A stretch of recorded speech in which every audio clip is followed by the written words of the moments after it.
was the day after Christmas, 2022, and instead of enjoying that nice slow week between Christmas and New Year's, I was at my laptop updating all of the business and marketing classes that I teach at Full Sail University and starting to build AI applications for my company and podcast, Speaking Your Brand. The reason, well, OpenAI had released ChatGPT just the month before and had taken the world by storm, surprising even the company itself. And as an educator, a marketer, and a technologist, I'm a former software developer, I instantly saw that this was going to impact all of those fields and so much more. Now, I've been around long enough to see these hype cycles come and go of the next big social media platform or software application or marketing strategy that was going to change everything. And of course, they never did. But AI is different. It is what is known as a general purpose technology, which means it really can change everything, and it most likely will. Now, I'm also a student of history, and I gravitated towards history because I was always looking for the women in the stories. I wanted to see women like who I wanted to grow up to be. Sure, I studied the presidents and the military commanders, but I wanted to know, what were the women thinking? What were they doing? What did they want to contribute? How did they want to shape society? Because it's the past that shapes who we are today, and it's what we do today that will shape the future.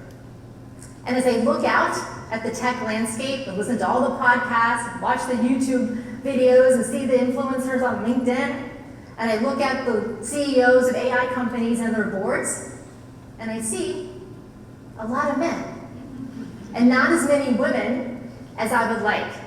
And it's important for all of us, no matter who we are, but especially women, half the population, to have a say, to be part of the conversations, the decision-making, and the leadership around AI, because it is going to impact how we work, how we teach, how we learn, how we govern, and how we interact with each other. And I mentioned that I'm a former software developer. I founded 2 tech companies in the first part of my career, but I don't look like the typical techie. You probably think of the guy within the hooded, sweaty, like over his laptop, writing all the lines of code with millions of dollars of venture capital money funding his startup. Didn't happen to me. Women, by the way, get between 3 and 5% of VC money for their startups, and that number has not changed in the past 20 plus years. It's actually getting worse recently, not better. But tech hasn't always been coded as male. Way back in the 19th century, Ada Lovelace, who you may or may not have heard of, she pioneered how we even thought of what a computer could be, even though we couldn't build one at the time. In the 1960s, NASA employed what they called human computers, which were women, primarily black women, as portrayed in the film Hidden Figures, who calculated by hand, on paper, the trajectories of rockets. Talk about mind-blowing. In the early part of the 1800s, with the rise of the novel, women like George Eliot and the Bronte sisters, they wanted to have a public voice too. So what did they do? They published, but under male pseudonyms, so that they could get published and their work could be taken seriously. In the early part of the 20th century, I told you I was a history person, First Lady Eleanor Roosevelt and Dorothy Thompson used the new technology of radio to broadcast their voices, which was so unusual at the time for women to have a public voice, but they did so to millions of homes across the country.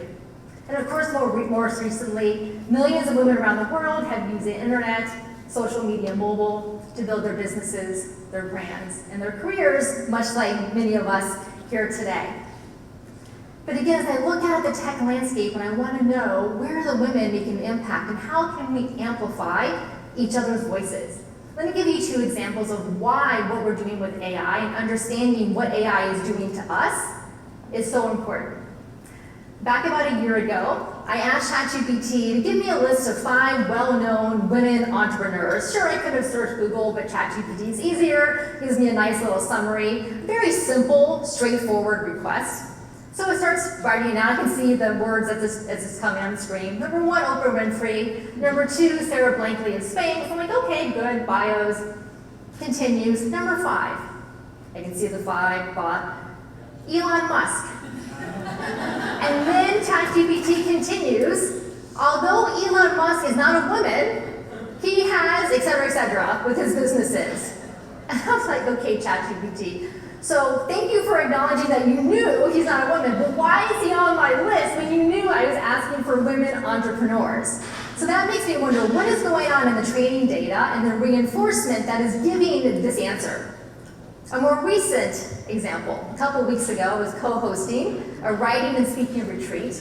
And one of the activities that we had the women do was to write on Post-it notes and ask that they had and a give that they would offer. So like a social media strategy they needed help with, and they would offer to be beta readers for someone's book. So they wrote on their Post-it notes and they put it on a big white piece of paper. So I took a photo of it, and I'm like, well, I'm not going to transcribe that. I'm going to give it to ChatGPT, save me some time, and have it do it.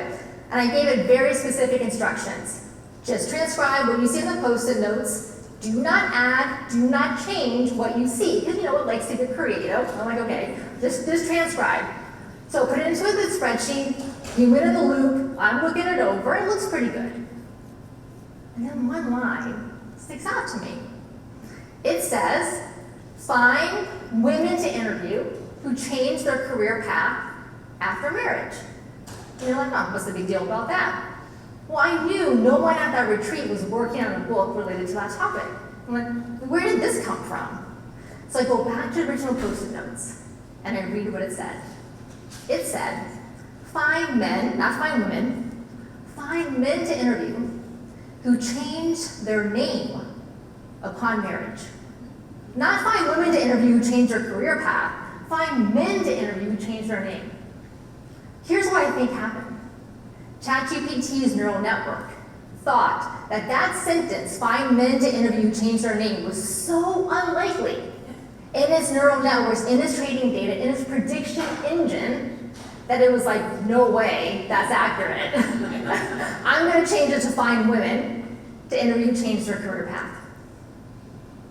So this is why we need to be using AI so that we understand what it's doing and we can be part of the conversations to question how it's interacting with our kids, whether it's at school or AI companions, how it's going to impact our work. I'm a little worried that a lot of AI companies are giddy about job displacement.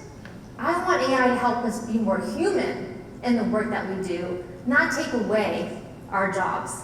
So I invite you to have conversations around AI in your workplaces, in your schools, in our communities, in our governing bodies, and more.